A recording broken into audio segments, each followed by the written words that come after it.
Hello everyone, आप सबका स्वागत है। आरआरबी एनटीपीसी 2019 का सीबीटी 1 का मैथ्स का सॉल्यूशन कर रहे हैं, जिसमें 28 दिसंबर 2020 से 10 जनवरी 2021 तक जितने भी शिफ्ट में एग्ज़ाम हुए सभी शिफ्ट के सॉल्यूशन कंप्लीट हो चुके हैं और 11 जनवरी 2021 का पहला शिफ्ट का सॉल्यूशन भी कंप्लीट हो चुका है। इन सब का वीडियो प्लेलिस्ट में मिल जाएगा। आज की क्लास में 11 जनवरी 2021 का दूसरा शिफ्ट का सॉल्यूशन करें, तो शुरू करते हैं। उससे पहले चैनल पर नए हैं तो चैनल को सब्सक्राइब कर दीजिए। आगे बढ़ते हैं। कह रहा है, एक तैराक जिसकी स्थिर जल में चाल 9 किलोमीटर प्रति घंटा है, 45 मिनट में धारा की दिशा में 9 किलोमीटर जाता है। धारा की चाल ज्ञात कीजिए। ठीक है, देखिए स्थिर जल में चाल दिया हुआ 9 किलोमीटर प्रति घंटा और धारा की दिशा में चाल हम लोग यहाँ पर निकाल सकते हैं। क्या हो जाएगा? देखिए धारा की दिशा में 9 किलोमीटर जाता है, यानी कि ये 9 किलोमीटर क्या है, दूरी है। इसको डिवाइड करेंगे टाइम से। टाइम है हमारे पास 45 मिनट, ये हो जाएगा 3/4 घंटे। तो 9 को 3/4 से डिवाइड करेंगे, 3 से कटाएंगे 3 बार में, 4 ऊपर जाके गुना होगा तो 4 दिया 12 किलोमीटर प्रति घंटा। ये आ गया धारा की दिशा में इसका चाल। तो अब धारा का चाल निकालना है तो हम लोग क्या करेंगे, धारा की दिशा में जो चाल है उसमें स्थिर जल वाला चाल माइनस करेंगे, यानी कि 12 - 9 करेंगे तो 3 किलोमीटर जो है धारा का चाल निकल के आया, 3 किलोमीटर प्रति घंटा। तो ऑप्शन नंबर सी इसका सही आंसर है। आगे बढ़ते। दी गई आकृति में ओ वृत्त का केंद्र है। यदि कोण पी ए बी 35 डिग्री है तो कोण ए आर एस का मान ज्ञात कीजिए। ठीक है, कोण पी ए बी है 35 डिग्री, पी ए बी ये वाला कोण है 35 डिग्री और ये निकालना है ए आर एस।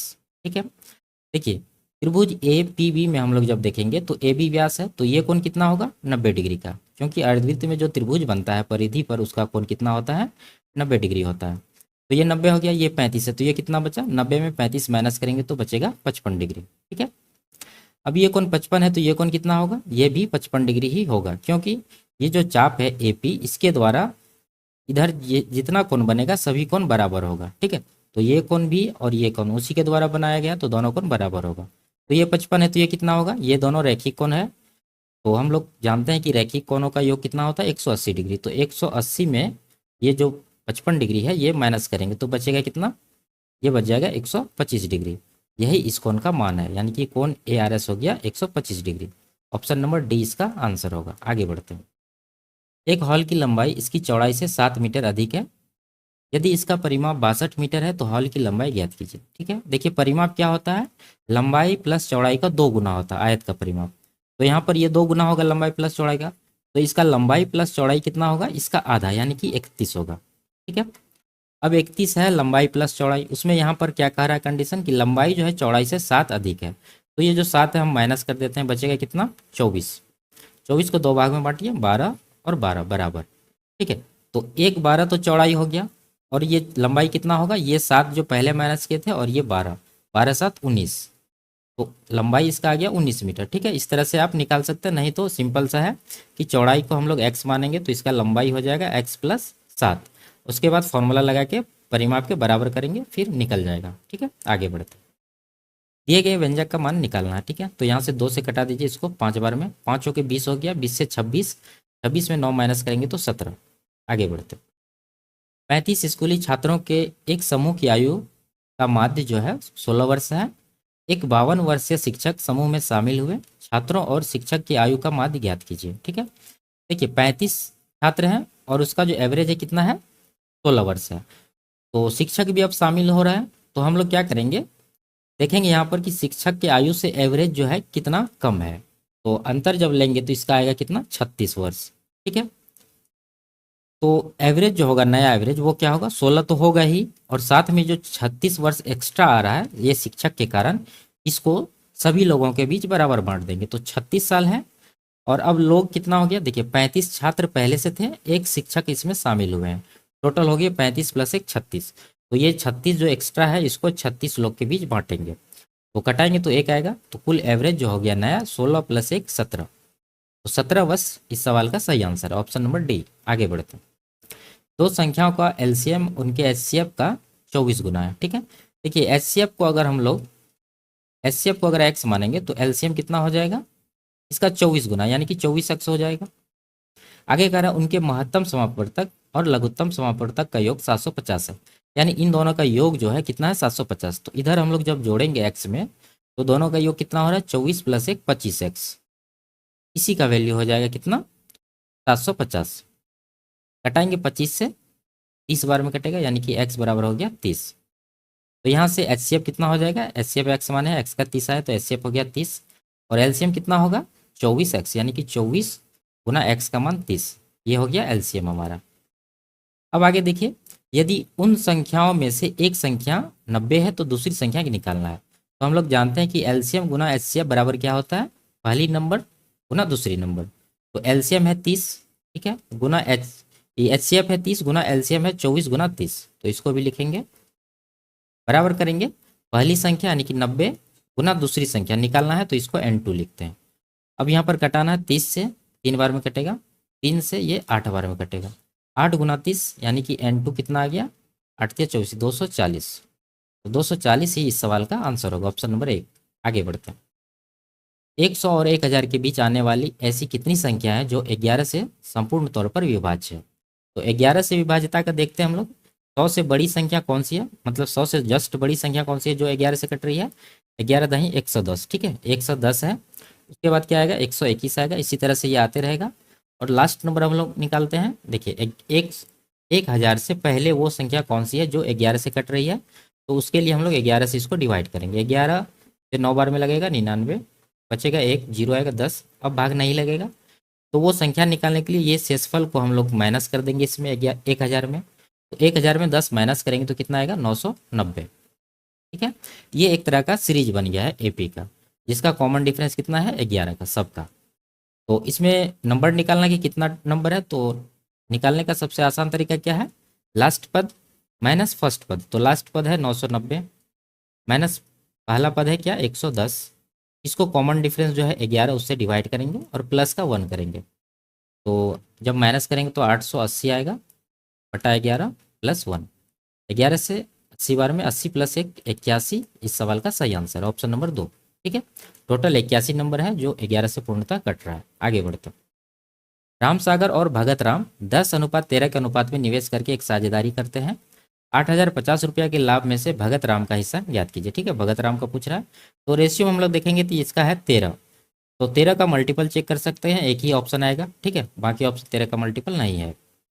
और इसको बनाएंगे कैसे, देखिए दोनों को जोड़िए, 23 हो रहा है, इसी 23 का वैल्यू है 8050, ये जो दिया हुआ है। तो निकालना किसका है, 13 का, तो 13 का हम लोग निकाल देते हैं, कितना हो जाएगा, 8050 को ये 23 से डिवाइड करेंगे और ये 13 से गुना करेंगे, तो 23 से कट जाएगा, 23 या 69, 23 पचे 15, यानी कि ये हो गया 35 गुना 13 करना है। तो ये हो जाएगा 13 पचे 65 बचा 6, 39 6 45, 4550, ऑप्शन नंबर 2। आगे बढ़ते। 2 अंकों वाली एक संख्या के अंकों का योग 12 है। यदि अंकों के क्रम को उलट दिया जाता है तो प्राप्त नई संख्या का 7 गुना मूल संख्या के 4 गुने के बराबर है, संख्या ज्ञात कीजिए। तो ऑप्शन से हम लोग करते हैं इसको हमेशा। तो मान लेते हैं ये 84 है, तो इसको जब उल्टाएंगे अंक को तो क्या हो जाएगा, ये 4 आगे 8 पीछे आएगा, तो बन जाएगा 48।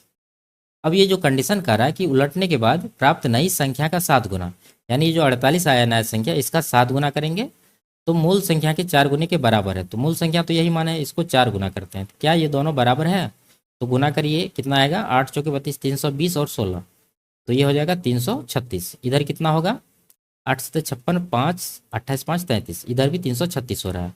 तो देख रहे हैं कि दोनों बराबर है, जब दोनों बराबर है तो यही संख्या आंसर होगा, अगर नहीं होता तो अगला ऑप्शन चेक करते, ठीक है। आगे बढ़ते। एक 10 फुट लंबी सीढ़ी एक दीवार पर लगाई गई है जो दीवार पर 8 फुट की ऊंचाई पर एक बिंदु को स्पर्श करती है।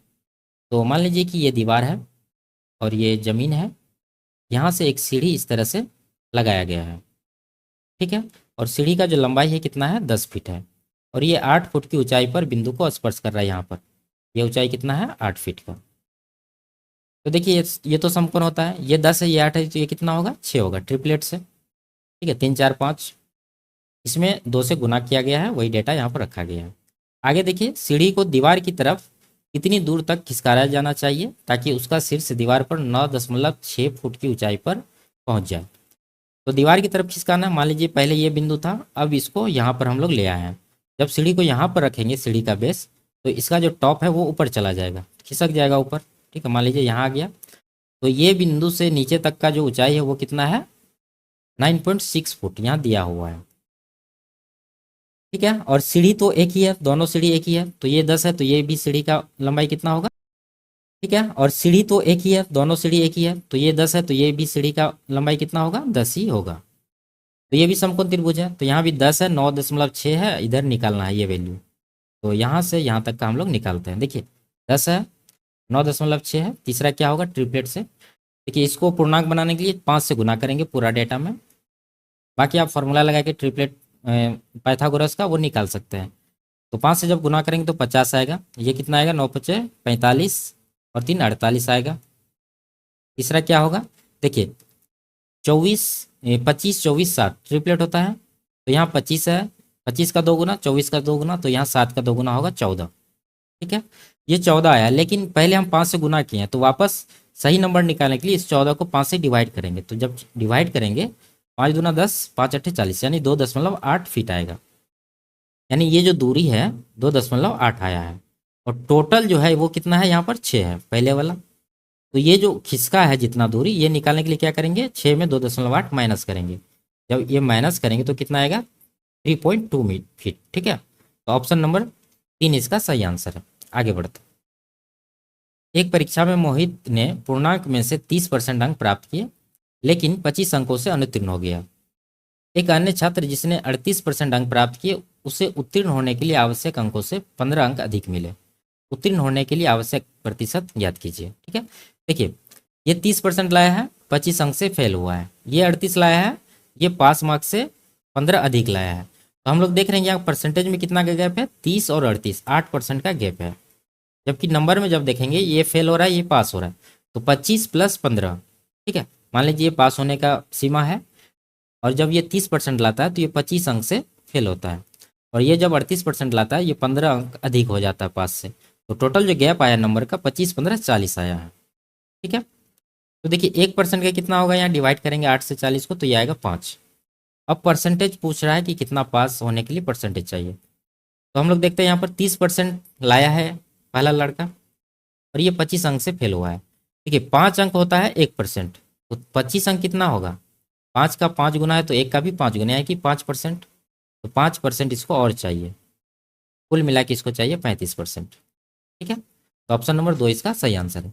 इसको दूसरे विद्यार्थी में भी रख के निकाल सकते हैं। आगे बढ़ते, 16 पुरुष एक कार्य को 12 दिन में पूरा कर सकते हैं, 12 महिलाएं उसी कार्य को 32 दिन में पूरा कर सकते हैं। यहाँ से हम लोग एफिशिएंसी निकालेंगे। देखिए 16 पुरुष 12 दिन में, यानी 16 मैन इसको 12 दिन में कर रहे हैं, बराबर करेंगे 12 वोमेन इसको 32 दिन में कर रहे हैं। ठीक है, तो यहाँ पर 12 12 काट देते हैं, 16 से काट देंगे 2 बार में। तो मेन बट्टा वोमेन, इसका एफिशिएंसी का रेशियो कितना आ गया, मेन का हो जाएगा 2 और वोमेन का हो जाएगा 1। ठीक है, अब यहाँ पर टोटल वर्क निकालेंगे। टोटल वर्क कितना हो जाएगा, 16 मेन 12 दिन में करते हैं, तो 16 मेन का एफिशिएंसी 2 है और ये 12 दिन में कर रहे हैं। तो 16 दूना 32 हो गया, 32 गुना 12 कितना हो जाएगा, 32 तिया 12 तिया 36, यानी 360 और 24 384 यूनिट। ये हो गया टोटल वर्क। अब आगे देखिए, 16 पुरुष और 16 महिलाओं ने एक साथ मिलकर 4 दिन तक कार्य किया, तो 4 दिन में कितना काम हुआ होगा। देखिए 16 पुरुष और 16 महिलाएं हैं, तो 16 गुना दोनों का एफिशिएंसी कितना होगा, 2 1 3, 3 से गुना करेंगे और ये 4 दिन तक कार्य करते हैं, 4 से भी गुना करेंगे। तो 4 तिया 12 गुना 16 192, इतना काम अभी कंप्लीट हो चुका है। अब देखिए 384 टोटल वर्क है, इतना हो चुका है। तो माइनस जब करेंगे तो कितना बचेगा शेष काम, तो यहाँ पर जो शेष काम वो कितना रहा, माइनस करेंगे तो 192 आएगा। इतना काम अभी करना है। जिसके बाद महिलाओं ने कार्य करना बंद कर दिया, 16 अतिरिक्त पुरुष कार्य में शामिल हो गए। देखिए 16 पुरुष पहले से है और 16 शामिल हो गया, टोटल हो गया 32 मेन। और मेन का एफिशिएंसी है 2, तो 2 से गुना करेंगे तो 32 दूना 64, यानी अब जो है एक दिन में 64 यूनिट काम होगा। और शेष काम है इतना, तो कितना दिन लगेगा, इसको 64 से डिवाइड करेंगे। जब डिवाइड करेंगे तो आएगा 3 दिन, यानी 3 दिन में शेष काम कंप्लीट हो जाएगा। ऑप्शन नंबर 1 इसका सही आंसर है। आगे बढ़ते हैं, कुमुद ने 10% वार्षिक साधारण ब्याज की दर पर 1.5 वर्ष के लिए एक राशि उधार ली। स्नेहा ने समान अवधि के लिए चक्रवृद्धि ब्याज की अर्धवार्षिक चक्रवृद्धि आधार पर समान दर पर समान राशि उधार ली।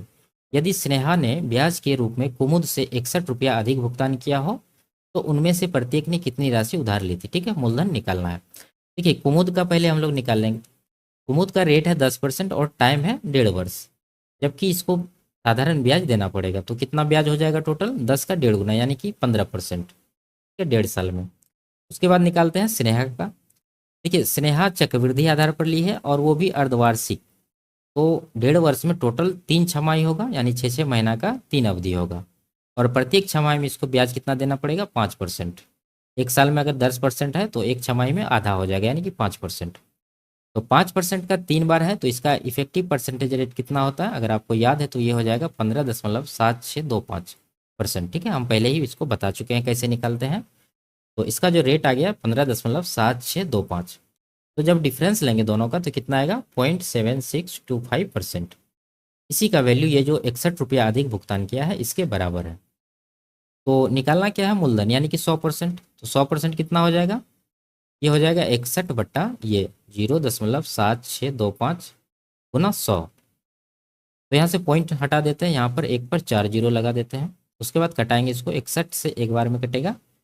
ठीक है, उसके बाद आएगा कितना? 15। 152 हुआ, 2 बार में लगेगा, 61 दुना 122, बचेगा 30। और ये आएगा 5, 305 हुआ, या 2 बार में लगा। इसको 61 से ये 5 बार में कट रहा है तो यहाँ पर 5 आ गया। ठीक है, 125 बार में ये 61 से कट गया। अब 125 से इसको कटा दीजिए। ठीक है, ये 80 बार में कट जाएगा। 80 गुना 100 करेंगे तो ये आएगा कितना? 8000 रुपया। तो ऑप्शन नंबर 2 इसका सही आंसर है। आगे बढ़ते हैं। आर्यन को एक कार्य को पूरा करने के लिए में विपिन से 2 गुना समय लगता है। ठीक है, देखिए आर्यन है और विपिन है, और यहाँ क्या कह रहा है कि विपिन से 2 गुना समय लगता है किसको? आर्यन को। टाइम का रेशियो यहाँ पर हो जाएगा, विपिन का अगर 1 यूनिट है तो आर्यन का हो जाएगा 2 यूनिट। ये टाइम है। तो इफिशियंसी का रेशियो इसका उल्टा हो जाएगा, यानी कि 1:2 हो जाएगा। अब देखिए दोनों साथ मिलकर उस कार्य को 2 दिन में करते हैं, तो टोटल वर्क कितना हो जाएगा? 2 गुना दोनों का एफिशिएंसी 1 + 2 3, यानी कि 3 दूना 6 यूनिट टोटल वर्क हो गया। अब विपिन अकेले उसी कार्य को कितने समय में पूरा करें? अब टोटल वर्क को विपिन का एफिशिएंसी कितना है? 2 यूनिट, तो 2 से इसको डिवाइड करेंगे तो कितना आएगा? 3 दिन। ऑप्शन नंबर 3 इसका सही आंसर है। आगे बढ़ते हैं।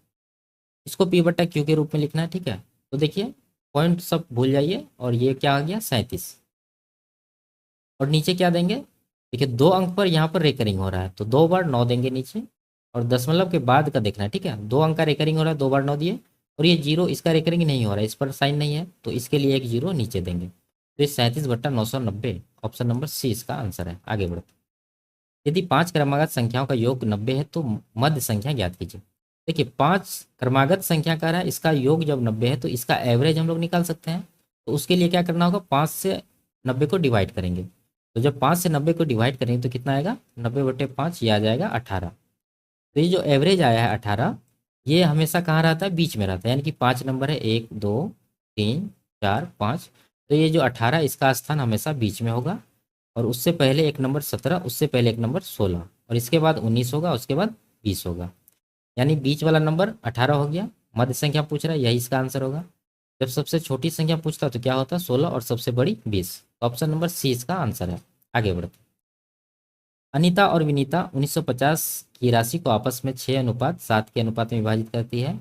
यदि उनमें से प्रत्येक के हिस्से में 100 रुपया जोड़ दी जाती है तो उनके हिस्से का नया अनुपात क्या होगा? देखिए 1950 रुपया है, इसको 6:7 में विभाजित करना है।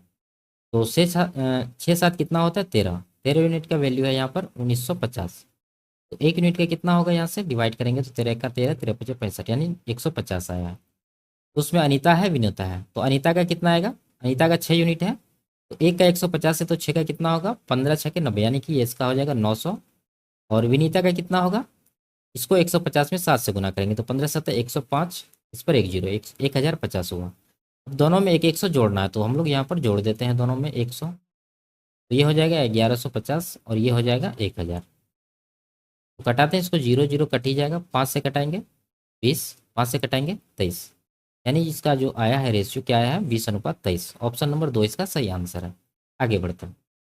एक वस्तु को 2340 रुपये में बेचने पर विक्रेता को 10% की हानि होती है। 15% का लाभ प्राप्त करने के लिए उसे किस मूल्य पर बेचना होगा? देखिए 2340 में बेच रहा है, इस पर इसको 10% का हानि हो रहा है, यानी वस्तु 90% में बिक रहा है। तो ये 2340 जो है 90% का वैल्यू है। और 115% में बेचना होगा क्योंकि इसको 15% का लाभ चाहिए, तो 115 से यहाँ पर गुना करेंगे।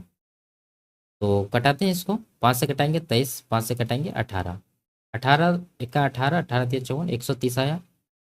13 गुना 23 करना है, उस पर एक जीरो लगाना, तो 13 तिया 39 बचा 3, 13 दूना 26 3 29, यानी 2990 इस सवाल का आंसर है। आगे बढ़ते हैं। 54 130 आया। 13 गुना 23 करना है, उस पर एक जीरो लगाना। तो 13 तिया 39 बचा 3, 13 गुना 26 3 29, यानी 2990 इस सवाल का आंसर है। आगे बढ़ते हैं, तो सॉल्व करना एकदम ईजी है। देखिए वहाँ पर 10 1 11 1 12 11 23, 23 के करीब आंसर होगा, तो दो ऑप्शन यहाँ से हम लोग हटा देते हैं।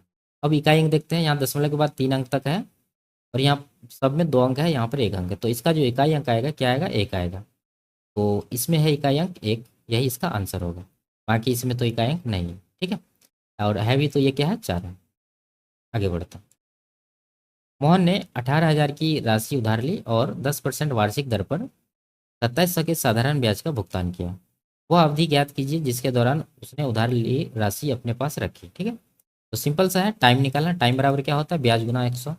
ब्याज मिला इसको 2700 गुना 100 करेंगे, बटा मूलधन यानी कि 18,000 गुना रेट, रेट है 10%।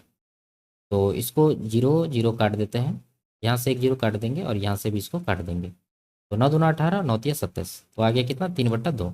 ऑप्शन नंबर 2 इसका आंसर है। आगे बढ़ते, धातु के एक खोखले गोले, ठीक है, गोला जो है खोखला है, आंतरिक व्यास और आंतरिक और बाह्य त्रिज्याएं क्रमशः 3 सेंटीमीटर और 5 सेंटीमीटर है। इसे पिघलाया जाता है और 7 सेंटीमीटर त्रिज्या वाले एक ठोस बेलन के रूप में पुनः ढाला जाता है। बेलन की ऊंचाई कितनी है, ठीक है। तो हम लोग दोनों के आयतन को बराबर करेंगे और वहाँ से ऊंचाई निकल जाएगा। तो खोखला गोला है तो इसका आयतन क्या हो जाएगा, 4/3 पाए इंटू के बाह्य त्रिज्या का क्यूब यानी कि 5 का क्यूब करेंगे, माइनस अंतः त्रिज्या जो है 3 इसका क्यूब, बराबर। अब जो बेलन बनाया जा रहा है इसका आयतन क्या होगा, पाई आर स्क्वायर। तो आर इसका कितना है, 7, 7 का स्क्वायर 49 हो जाएगा, गुना एच, एच निकालना है। ठीक है, अब देखिए यहाँ पर इसको जब कैलकुलेट करेंगे तो ये कितना आएगा, 125 माइनस 27, ये आएगा 98। 49 से कटा दीजिए इसको दो बार में, पाई पाई कटा दीजिए। ठीक है, अब नहीं कटेगा तो एच का वैल्यू क्या आ गया, एच आ गया 4 दूना 8/3, या 3 नीचे वाली 8/3। ऑप्शन नंबर 2 इसका सही आंसर है। आगे बढ़ते, इसको हल करना है। ठीक है, तो यहाँ पैटर्न पकड़ना है, क्या होता है, 2 1 का 2 माइनस 1, ये हो गया, इसका वैल्यू हो गया 1/2, गुना है, आगे गुना देंगे यहाँ पर। इसका कितना आएगा, 3 1 का 3 माइनस 1 यानी कि 2/3 हो गया। ठीक है, फिर इसी तरह से ये आगे जा रहा है, इसका निकाल लेते हैं, 9 1 का 9 1 10, ये 9 1 का 9 माइनस 1 8/9 हो गई है, गुना है 10 1 का 10 माइनस 1 यानी कि 9/10 हो रहा है। तो हम लोग यहाँ देख रहे हैं कि ये जो है इस तरह से कट रहा है, यहाँ से यहाँ कट रहा है और यहाँ से यहाँ कट रहा है। उसी तरह ये 3 भी कटा होगा, ये 8 भी कटा होगा, बाकी जितना होगा इसी तरह से ये कट रहा होगा और बच रहा होगा क्या, ये पहला 1 और नीचे वाला लास्ट वाला ये 10, तो 1/10 ही इसका आंसर होगा, ऑप्शन नंबर 2। आगे बढ़ते हैं, इसको हल करना है। तो देखिए यहाँ पर इसका मान कितना होगा, 3, और इसका हो गया कितना, इसका हो गया 4। तो 4 + 3 + 42, तो ये हो जाएगा कितना, टोटल जोड़ के 49। तो 49 का वर्गमूल लेंगे तो 7 आएगा, तो यहाँ पर 7 बाहर आ गया, 5 गुना 7 करना होगा, 35 आया। 35 जोड़ेंगे 134 में तो ये कितना होगा, 169। 169 का वर्गमूल लेना है तो रूट हट जाएगा, तो 169 का वर्गमूल कितना आएगा, 13। अब 51 + 13 करना है तो ये कितना होगा, 64। तो 64 का वर्गमूल 8 इस सवाल का आंसर होगा। आगे बढ़ते हैं, इसको सॉल्व करना है। ठीक है, तो यहाँ पर देखिए कितना हो गया, ये हो गया 2, और यहाँ पर कटाएंगे 6 से 2 बार में, और 4 दूना 8 8 छः के 48, ये हो गया कितना, 48, और यहाँ पर है 49 यानी 7 का स्क्वायर 49। तो 49 माइनस 48 करेंगे तो कितना आएगा, 1 आएगा। ठीक है, अब आगे देखिए 1 है यहाँ पर, यहाँ 5 है, तो कुल मिला के 5 + 1, और यहाँ 7 है, +7, और ये देखिए ये गुना में है 2, गुना 2 देंगे। तो पहले गुना वाला क्रिया यहाँ पर कर लेते हैं, 7 दूना 14, 1 15 5 20, ऑप्शन नंबर 2 इसका आंसर होगा। आगे बढ़ते, यदि बहुपद ये है कि शून्यकों के वर्गों का योग 21 है तो के का मान ज्ञात कीजिए। देखिए शून्यक मान लेते हैं क्या है, अल्फा और बीटा, तो इनके वर्गों का योग कितना है, 21 है, यानी alpha square plus beta square बराबर हो जाएगा 21। ठीक है, और हम लोग जानते हैं कि अल्फा प्लस बीटा बराबर क्या होता है, -b/a। तो -b करना, b कौन सा है, x का गुणक यानी कि 9, इसमें माइनस लगे यानी -9 हो जाएगा। a का मान नहीं रखें क्योंकि a का मान 1 है। ठीक है, तो अल्फा प्लस बीटा आ गया। अब अल्फा बीटा बराबर होता है c/a, तो c देखिए क्या है, 3 के ही आएगा, और a का मान तो 1 ही है तो 1 को हम लोग इग्नोर करते हैं। तो देखिए चाहे आप इसको फॉर्मूला में बैठा दिए या नहीं तो क्या करेंगे, इसका हम लोग स्क्वायर करेंगे, ठीक है, अल्फा प्लस बीटा का। जब स्क्वायर करेंगे तो ये आएगा alpha square plus beta square plus 2 alpha beta बराबर -9 का स्क्वायर 81। अब यहाँ alpha square plus beta square का मान 21 है, 21 देंगे प्लस 2 अल्फा बीटा यानी कि 2 गुना अल्फा बीटा का मान यहाँ पर 3 के है, तो 3 के देंगे बराबर 81। तो यहाँ पर आ गया 6 के बराबर, ये 21 इधर जाएगा तो माइनस करेंगे तो कितना आएगा 60, 6 से कटाएंगे 10 बार में कटेगा, तो के का वैल्यू क्या आ गया 10। ऑप्शन नंबर सी इसका सही आंसर है। आगे बढ़ता, अनिल अंकित मूल्य पर 20% छूट के साथ एक वस्तु खरीदता है और अंकित मूल्य पर 8% छूट पर बेच देता है, उसका लाभ या हानि ज्ञात कीजिए परसेंट में। तो देखिए मान लेते हैं इसका अंकित मूल्य जो है क्या है 100 है, तो अनिल जो खरीदा है वो कितना में खरीदा होगा 20% का छूट प्राप्त करने के बाद, यानी कि वो 80 रुपया में इसको खरीदा होगा, ठीक है। अच्छा ये मार्क प्राइस है, एमपी लिखते हैं यहाँ पर, और ये जो खरीदा है 80 रुपया में ये इसका कॉस्ट प्राइस हो गया। अब ये क्या कर रहा है कि अंकित मूल्य पर 8% छूट देकर बेच रहा है, यानी अंकित मूल्य 100 है, इस पर जब 8% का छूट देंगे यानी 100 में जब 8 माइनस करेंगे तो कितना बचेगा 92, ये हो गया इसका सेलिंग प्राइस। तो देखिए ये जो अनिल है ये 80 रुपया में इसको खरीदा है और बेचा है 92 में, तो कितना का प्रॉफिट हुआ है 12 का। 12 का प्रॉफिट हुआ है 80 के ऊपर, कितना परसेंट होगा निकाल लेते हैं 100% से गुना करके। तो 20 चौके 80, 20 पंचे 100, 4 से 3 बार में 3 पंचे 15% इसका आंसर होगा, ऑप्शन नंबर सी। आगे बढ़ते हैं, इसको हल करना है, ठीक है, 3 से कटा देंगे 9 बार में, और 42 पंचे कितना होगा 4 पंचे 210, ये हो गया 210, ठीक है, और -3 है प्लस 9 है तो 210 9 219 में 3 माइनस करेंगे तो 216 आएगा। आगे बढ़ते हैं, एक 15 मीटर ऊंचा पेड़ हवा से टूटकर इस प्रकार गिरता है कि इसका शीर्ष भूमि को स्पर्श करता है और भूमि के साथ 90 डिग्री का कोण बनाता है। पेड़ अपने आधार से कितनी ऊंचाई से टूटा, ठीक है। देखिए मान लेते हैं कि ये जो है लंबा सा पेड़ है और ये जमीन है, और मान लीजिए इस बिंदु से पेड़ टूट गया है और ऊपर वाला भाग इस तरह से झुक के गिर गया है और जमीन पर यहाँ पर मिला है और जमीन के साथ यहाँ पर 60 डिग्री का कोण बना रहा है, ठीक है। और पेड़ का जो ऊंचाई है टोटल वो कितना है 15 मीटर, ऐसा सवाल में कह रहा है। अब देखिए यहाँ पर ये 60 है, ये तो 90 डिग्री होता है, तो ये कितना बचा, ये हो गया 30 डिग्री। अब रेशियो क्या होता है 30 के सामने 1, 60 के सामने √3 और 90 के सामने 2, ठीक है। अब देखिए पेड़ का जो ऊंचाई है 15 मीटर, ये कौन सा है, अगर हम त्रिभुज में यहाँ पर देखें तो ये 2 + √3, यही दोनों पेड़ का ऊंचाई है, यानी कि 2 + √3 यही पेड़ का ऊंचाई है जो कि है 15 मीटर, ठीक है। यही ऊपर वाला भाग जो है ये यहाँ पर झुका है, तो ये आ गया 2 और ये √3 यहाँ तक है और ऊपर वाला 2 है, तो कुल मिला के कितना आ गया 2 + √3, इसी का वैल्यू 15 मीटर जो कि सवाल में दिया हुआ है। और निकालना है पेड़ अपने आधार से कितनी ऊंचाई से टूटा है, तो आधार यहाँ है, यहाँ से यहाँ पर टूटा है, तो यहाँ से यहाँ तक का ऊंचाई कितना है √3 यूनिट, तो √3 का वैल्यू निकालना है। तो देखिए एक का हो जाएगा कितना 15/2 + √3, यानी कि इससे डिवाइड करेंगे और √3 का निकालना है तो इससे गुना करेंगे, तो जब गुना करेंगे तो 15 √3 आएगा जो कि यहाँ पर है और नीचे आएगा 2 + √3, 2 + √3, तो ऑप्शन नंबर 2 इसका सही आंसर है। आगे बढ़ते हैं, इसकी माध्यिका निकालना है, तो आरोही क्रम में लिख लेते हैं इसको। 8 है, फिर 9 आएगा, फिर 10 आएगा, फिर 11 आएगा, ठीक है, उसके बाद 13 आएगा, 13 2 बार है, और एक नंबर छूट गया है, 8 आ गया, 9 आ गया, अच्छा 20 है उसके बाद, ठीक है, लास्ट में 20 देंगे। अब यहाँ पर टोटल कितना नंबर है 3 3 6 1 7 नंबर है, यानी विषम है, तो बीच वाला पद इसका क्या होगा माध्यिका होगा, शुरू वाला 3 पद और लास्ट वाला 3 पद छोड़ के, तो 11 इस सवाल का सही आंसर है। आगे बढ़ते हैं, इसका एलसीएम निकालना है, सिंपल सा है, 84 इसका आंसर होगा।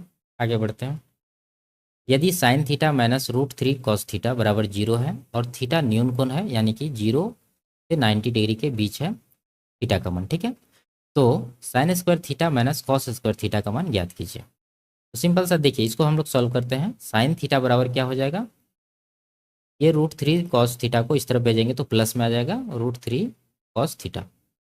अब कॉस थीटा को इस तरफ लाइए तो साइन बटा कॉस होगा, साइन बटा कॉस क्या होता है टेन थीटा, यानी टेन थीटा बराबर √3 आया। तो हम लोग जानते हैं कि टेन में थीटा का मान कौन सा होता है √3, टेन 60 डिग्री बराबर होता है √3, ठीक है, यानी थीटा का वैल्यू क्या आ गया 60 डिग्री, तो यही यहाँ पर रखेंगे, यानी कि sine square 60 degree minus cos square 60 degree, इसका वैल्यू निकालना है।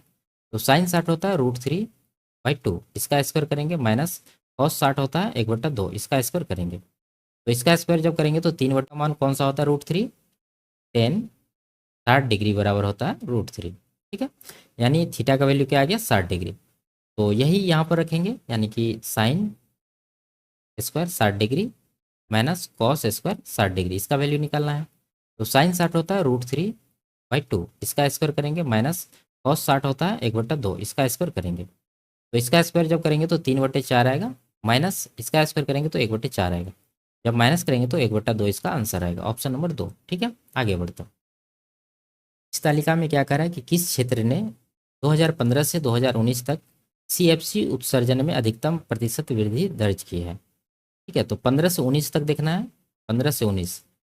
तो पहला सेक्टर देखते हैं सीमेंट का, ये 200 से 250 ये 450 हुआ, तो कितना का वृद्धि है 250 का वृद्धि है, और इसका बेस वैल्यू क्या है 200, यानी 200 पर 250 का वृद्धि है, तो कितना परसेंट होगा 100 से गुना करेंगे, 2 बार में कटेगा, 2 से कटाएंगे 125, यानी ये आ गया 125%। ये सीमेंट का हो गया। अब उर्वरक का निकालते हैं, 500 से 800 हुआ है, तो 300 का वृद्धि है 500 पर। ठीक है, तो ये कितना होगा, ये हो जाएगा 60%।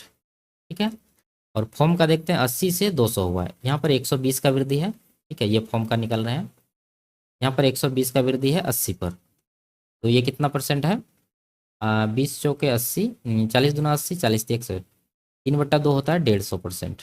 ठीक है, तो यहाँ पर आ गया 150%। उसके बाद कीटनाशक का 100 से 180 हुआ है, तो ये 80% का वृद्धि है यहाँ पर। तो मैक्सिमम पूछ रहा है अधिकतम, तो यहाँ आया है 150%, एफ यानी कि फॉर्म का।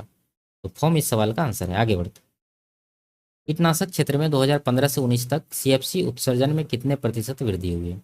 तो कीटनाशक कहाँ है, यहाँ है, 15 से 19 तक ये 100 से 180 हुआ है, कितना परसेंट का वृद्धि है 80%। ऑप्शन नंबर डी इसका आंसर है। आगे बढ़ता है, 2017 में सभी क्षेत्रों में होने वाले कुल सीएफसी उत्सर्जन की तुलना में सीमेंट क्षेत्र से होने वाले सीएफसी उत्सर्जन का योगदान लगभग कितना प्रतिशत है।